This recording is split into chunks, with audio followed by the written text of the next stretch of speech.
So guys, for today's video, no? So andito tayo ngayon sa Barangay Anhawan, Batulit, no? So guys, andito tayo ngayon sa pinakatuktok na part ng Anhawan, Batulit, guys. And para sa amin guys, piso na lang yung kulang guys para langit na guys. Kasi sobrang layo sa kanila guys. And proceed tayo guys, nandito tayo para bigyan natin ng munting surpresa si Nanay Nenet at saka si Tatay Ninong. Lalo na kay Madam, pasalamat tayo. And also guys, so Ma'am Ma'am Igorot ng South Korea, Ma'am. Maraming salamat po Ma'am sa kabaitan niyo po. Tama po, And Ma'am. sana po Ma'am, bigyan po kayo ng maraming blessings ni Lord and good health Ma'am. And Ma'am, mag-ingat ka po dyan sa trabaho mo Ma'am. And God bless, Ma'am. God bless Ma'am. And so guys, tara, pupuntahan na natin si Nanay para maibigay na natin ng munting surpresa sa kanila. Bye-bye guys.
guys, nandito na tayo ngayon sa bahay nila Nanay Ninette at saka ni Nanay at Tatay Ninong.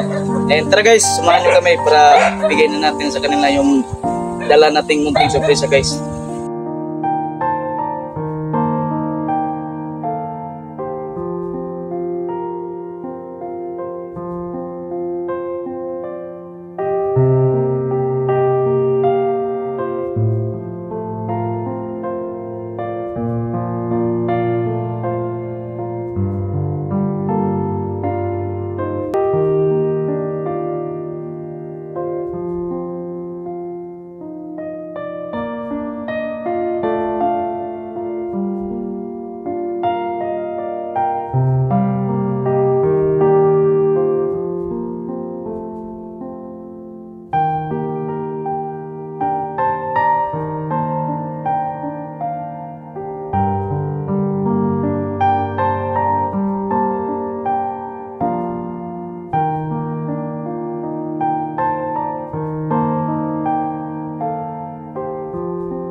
Okay, so nandito na tayo ngayon sa loob ng bahay nila Nanay Ninette at ni Tatay Ninong. So, kukumustahin muna natin sila ulit guys, no? Simula nung una kasi nating na vlog, so ngayon pa lang po tayo nakabalik dito sa kanila, no? Dito sa Barangay Anhawan, no? Sa upper side na to ng Barangay Anhawan guys. So, malayo-layo na to sa barangay nila, no? Wala silang kapitbahay rito, no? Sila lang yung nakatira rito sa talagang nandito na sa pinakatuktok, no? So pinuntahan talaga ng John Lawson Vine sila, no, para ma-vlog natin sila, no, makita natin yung talambuhay nila, kung ano yung nangyayari sa pangaraw-araw nila rito, no. Yan. Nay, kumusta na po tayo, Nay? Nung simula tayo nung pumunta kami nung una dito, Nay, hanggang ngayon kumusta na kayo? Okay. Okay ra. So yung ikaw, Tay, kumusta ka na, Tay? Okay ra gyapon. So ano po yung simula nung na-vlog kayo namin, Tay? Ano yung naging parang yung matatawag nating hanap buhay din sa pangaraw-araw na yung pangkain nyo? Ano yung labot mo lagi, kamote, Yung lang yun, yung kinakain, wala talagang saging, nakakabili ng mga isda kahit ano. wala. So yung kinakain nyo lang talaga simula nung pumunta kami rito, Matagal-tagal na yun yung pumunta kami dito, di ba? Matagal-tagal na yun. So, hindi nyo talaga expected na babalik kami rito. So, nagulat na lang kayo, napapunta na kami rito, no? Oo, nakita nyo kami, no? So, simula nun, na na-vlog kayo namin, talaga yung kinakain nyo, yun lang, kamote, saging, tsaka yung kamuting kahoy, yun lang yung kinakain nyo. Bagon. Ano yung bagon? Ganas, yung ganas, oo. Iniihaw nyo, ano bang tawag nun? Iniihaw. Gulay. Oo, parang, Bisado. ganun lang. Pero wala talagang ulam na makabili man tayo kahit isda. Karne, wala rin. So, sobrang hirap talaga ng buhay na yan, no? Oo, kasi nandito ka pa kayo sa pinakatuktok, no? Oo, tapos, matanong ko lang bago tayo pumunta sa laing katanungan natin ay, nasa na yung, di ba mayroon kayong 3 anak nung pumunta kami dito? Sino nga ba yun? Si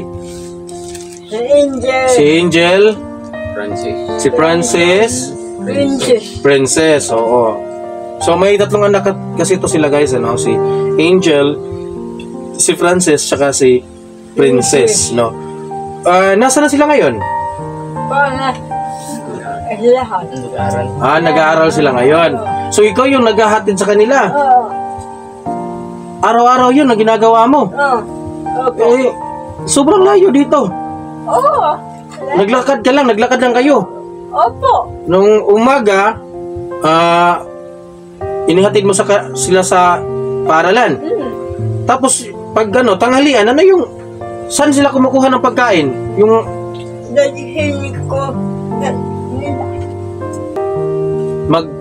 magdala ka ng baon nila.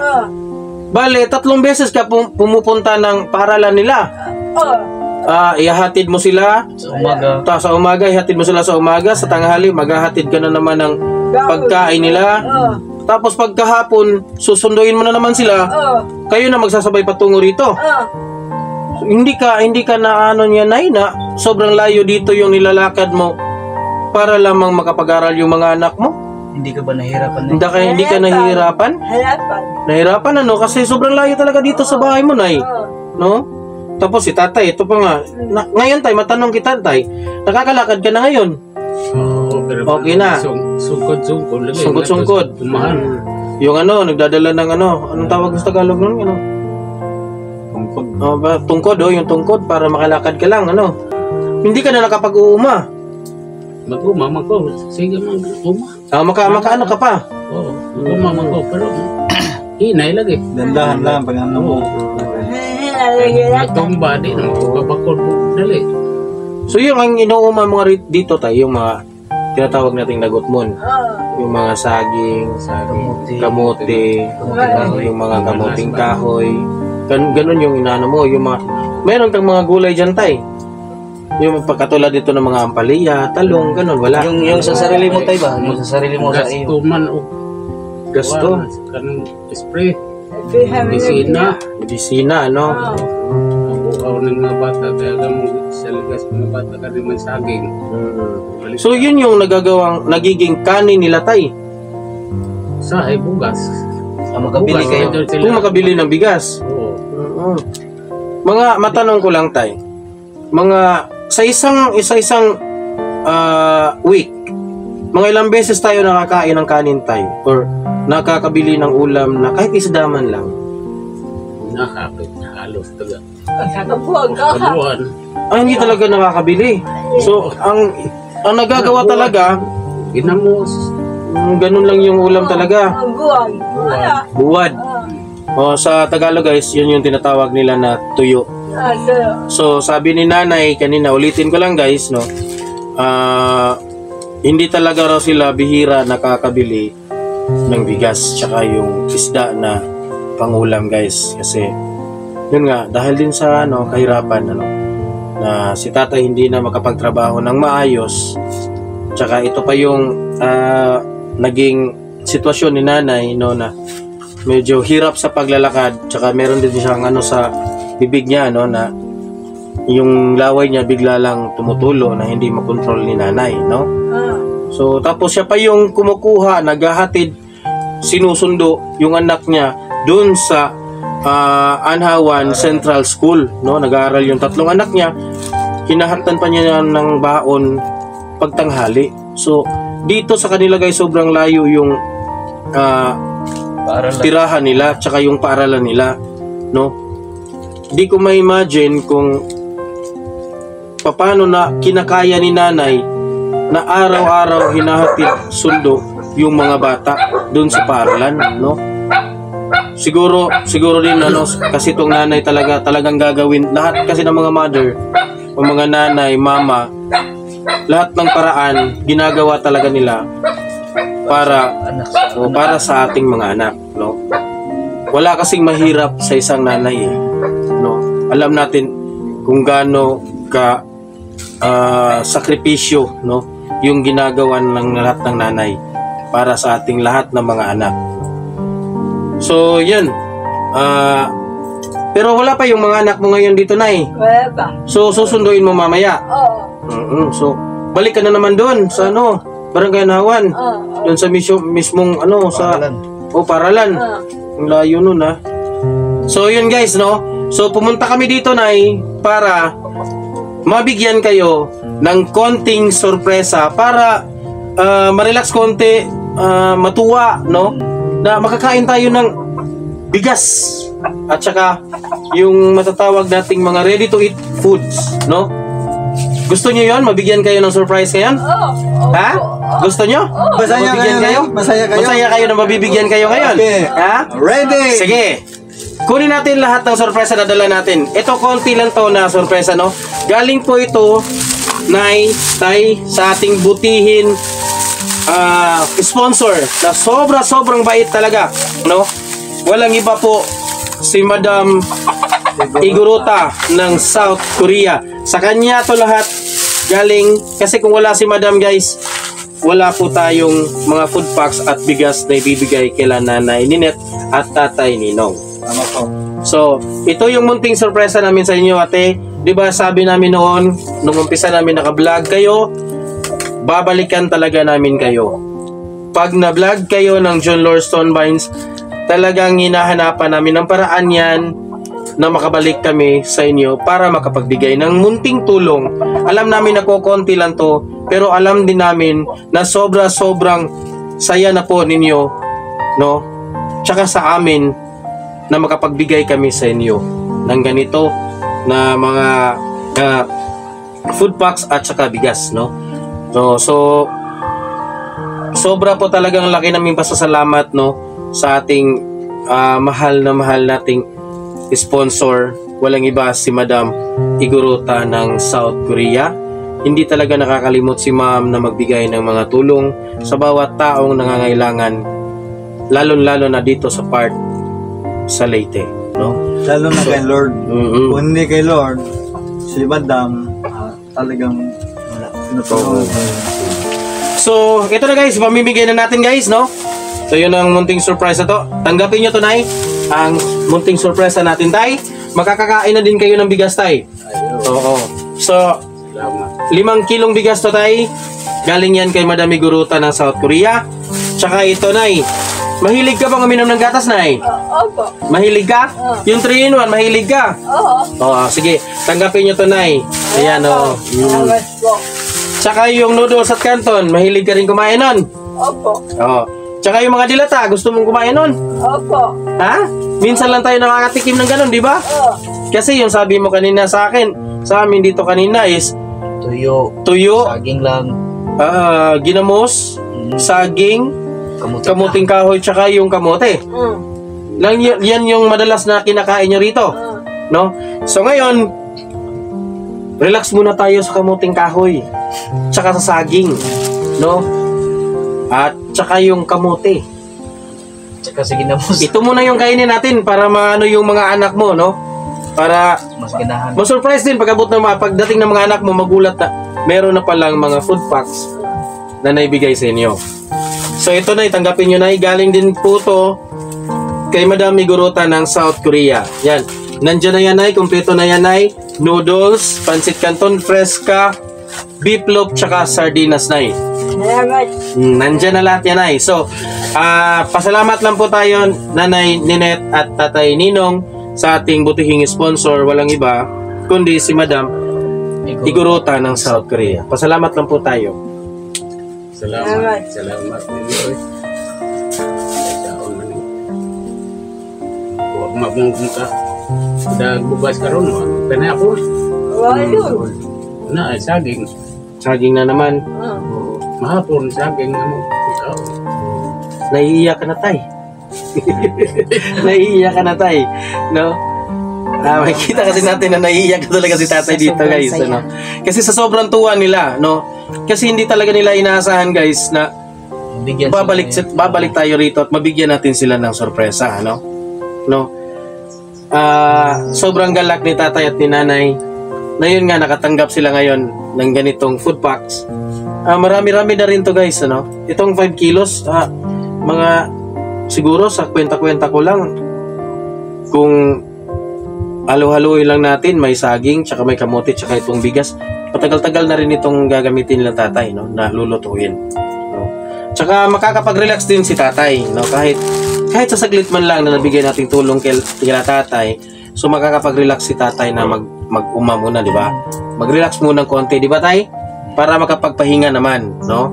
So, yun nga, guys, ano? So, hindi na lang siguro natin pa sasalitain si Tatay at si Nanay kasi medyo naging emotional si Tatay, no? Hindi niya masabi kung paano niya sasabihin, no, na yung pagpasalamat niya sa ating sponsor na si Madam Iguruta ng South Korea. So, ikaw, Nay, baka gusto mong magsalita, Nay? Salamat din. Salamat. Balik ko yan. Puhon. Pag may mga blessings na dumating, tapos yung pangalan nyo na yung nabanggit, so pupuntahan na namin kayo rito. So, bahala na yan, Nay, kung gaano kalayo. Alam namin na sobrang layo talaga rito, Nay, no? Pero walang kwenta sa amin yan, Nay, kasi yung gusto talaga namin maihatid lahat ng tulong na ibibigay ng ating mga sponsor sa inyo. Yan. Kasi masarap din po, Nay, Tay, sa pakiramdam namin na kami sa Jeweler Stone Vines, na kahit hindi galing sa amin talaga ito, galing to sa mga sponsors natin, masarap din sa pakiramdam namin na kami mismo yung nagiging tulay na para maabot nyo lahat ng ipinamimigay, ipinamumudmod ng ating mga sponsors, no? Masarap din sa pakiramdam namin yon na makatulong din kami.